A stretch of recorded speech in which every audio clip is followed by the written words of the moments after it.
പുതിയതായിട്ട് എന്തെങ്കിലും ഒരു കാര്യം ചെയ്യണം, പഠിക്കണം എന്നൊക്കെ വിചാരിക്കുമ്പോൾ നമ്മൾ സ്വയം നമ്മളോട് തന്നെ പറയുന്ന ഒരു എക്സ്ക്യൂസാണ് സമയമില്ല എന്നുള്ളത്.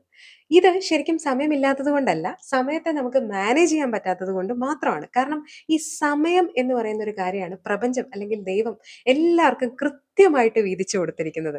24 മണിക്കൂർ എന്ന് പറയുന്നത് ഒരു ദിവസം എല്ലാവർക്കും കൃത്യമായിട്ട് അങ്ങനെ ഒരു സമയക്രമം നമ്മുടെ പ്രപഞ്ചം തന്നിട്ടുണ്ട്. അപ്പോൾ ഈ ഒരു സമയക്രമത്തെ കൃത്യമായിട്ട് ഉപയോഗിക്കുന്ന ആളുകൾ ജീവിതത്തിൽ സക്സസ്ഫുൾ ആവുന്നു. ഉപയോഗിക്കാൻ പറ്റാത്തവർ സ്ട്രഗിൾ ചെയ്യുന്നു. ഇതാണ് ഇത് തമ്മിലുള്ള വ്യത്യാസം. അപ്പൊ ഈ സ്ട്രഗിൾ ചെയ്യുന്ന ആളുകൾക്ക് സക്സസ്ഫുൾ ആവാൻ പറ്റും. ഇങ്ങനെ ഈ സമയത്തെ കൃത്യമായിട്ട് ഉപയോഗിക്കാൻ പഠിച്ചാൽ. ഈ സമയത്തെ കൃത്യമായിട്ട് ഉപയോഗിക്കാൻ പഠിക്കുന്ന ഈ ടൈം മാനേജ്മെന്റ് എന്ന് പറയുന്നത് നമുക്ക് എല്ലാവർക്കും എല്ലാ മേഖലയിലും വളരെയധികം ആവശ്യമുള്ള ഒരു കാര്യം തന്നെയാണ്. നമ്മുടെ പബ്ലിക് സ്പീക്കിങ്ങിന്റെ കാര്യത്തിലേക്ക് വരുമ്പോൾ ടൈം മാനേജ്മെന്റ് വളരെ വളരെ ഇമ്പോർട്ടന്റ് ആണ്.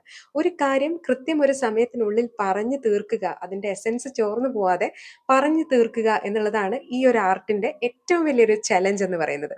സോ ഇത് മാസ്റ്റർ ചെയ്തെടുക്കുന്ന ഒരാൾക്ക് മാത്രമേ കറക്റ്റ് ആയിട്ട് ഒരു കാര്യം ആളുകൾക്ക് മനസ്സിലാവുന്ന രീതിയിൽ തലയും വാലും നടുക്കഷ്ണവും ഒക്കെ കൃത്യമായിട്ട് പ്ലേസ് ചെയ്തുകൊണ്ട് സംസാരിക്കാൻ പറ്റുള്ളൂ.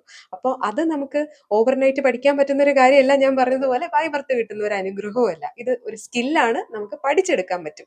പ്രാക്ടീസിലൂടെ പഠിച്ചെടുക്കാൻ പറ്റും. അതിന് വേണ്ടിയിട്ടാണ് നമ്മുടെ ഈ 3 മിനിറ്റ് പ്രാക്ടീസ് എന്ന് പറയുന്നത്. 30 ഡേ 3 മിനിറ്റ് സ്പീക്കപ്പ് ചാലഞ്ച്. അപ്പൊ ഈ ഒരു ചലഞ്ചിൽ പങ്കെടുക്കാൻ വേണ്ടി സമയമില്ല എന്ന് എക്സ്ക്യൂസ് പറയാതെ ഉള്ള സമയത്തിനുള്ളിൽ ഈ 3 മിനിറ്റിനുള്ളിൽ ഒരു കാര്യം, നിങ്ങൾക്ക് ഇഷ്ടമുള്ള ഏതെങ്കിലും ഒരു കാര്യം എങ്ങനെ കൃത്യമായിട്ട് മറ്റുള്ളവരിലേക്ക് പറഞ്ഞെത്തിക്കാൻ പറ്റും എന്നുള്ളത് ഒന്ന് ശ്രമിച്ചു നോക്കൂ. ഞാനും അതിനു വേണ്ടിയിട്ട് ശ്രമിച്ചുകൊണ്ടിരിക്കുകയാണ്. ഏതായാലും എനിക്ക് കൃത്യമായിട്ട് പറയാൻ പറ്റുന്നുണ്ടോ എന്ന് ഓരോ വീഡിയോയും കഴിഞ്ഞ ശേഷം ഞാനിങ്ങനെ അനലൈസ് ചെയ്യുന്നുണ്ട്. ഓരോ വീഡിയോയും ചെയ്യുന്ന സമയത്തും ഞാൻ അനലൈസ് ചെയ്യാറുണ്ട്. കറക്റ്റ് 3 മിനിറ്റിൽ ഇത് നിർത്തുക, 3 മിനിറ്റിനകത്ത് നമുക്ക് പറയാൻ പറ്റുന്ന കാര്യങ്ങൾ പറയാം. ഇതാണ് എൻ്റെ ഒരു ടാർഗറ്റ് എന്ന് പറയുന്നത്. അപ്പോൾ ഇതിൽ നമുക്ക് പറ്റുന്ന ഏറ്റവും വലിയ പ്രശ്നം എന്താന്ന് പറഞ്ഞു കഴിഞ്ഞാൽ, നമുക്കിങ്ങനെ അനർഘ നിർഗ്ഗളമായിട്ട് സംസാരിക്കണം എന്ന ആഗ്രഹമുണ്ട്. ഒരു വിഷയത്തെ പറ്റി പല രീതിയിലും അതിനെ എക്സ്പ്ലെയിൻ ചെയ്യണമെന്ന് താല്പര്യമുണ്ട്. പല തലങ്ങളിൽ നിന്ന് അതിനെ എക്സ്പ്ലെയിൻ ചെയ്ത് തരണം, അല്ലെങ്കിൽ അതിനെപ്പറ്റി സംസാരിക്കണം എന്നൊക്കെ ആഗ്രഹമുണ്ട്. പക്ഷെ നമ്മുടെ മുഴുവൻ കഴിവുകളും പുറത്തെടുക്കാൻ നമുക്ക് 3 മിനിറ്റ് തികയില്ല അല്ലെ? അപ്പൊ ഈ മുഴുവൻ കഴിവുകളും ഈ ഒരു വീഡിയോയിൽ പ്രദർശിപ്പിക്കേണ്ട എന്നങ്ങ് തീരുമാനിക്കുക. മറ്റ് അവസരങ്ങൾ ഉണ്ടല്ലോ നമുക്ക്. അപ്പോൾ അടുത്ത വീഡിയോയിൽ നമുക്ക് കൂടുതൽ പോയിന്റ്സ് സംസാരിക്കാം. ഈ വീഡിയോയിൽ എന്ത് സംസാരിക്കണം എന്നുള്ളതിനെ കുറിച്ചുള്ള ഒരു ബേസിക് ഒരു ഔട്ട്ലൈൻ ഒന്ന് ക്രിയേറ്റ് ചെയ്ത് വെച്ച ശേഷം മാത്രം സംസാരിക്കാൻ തുടങ്ങുക.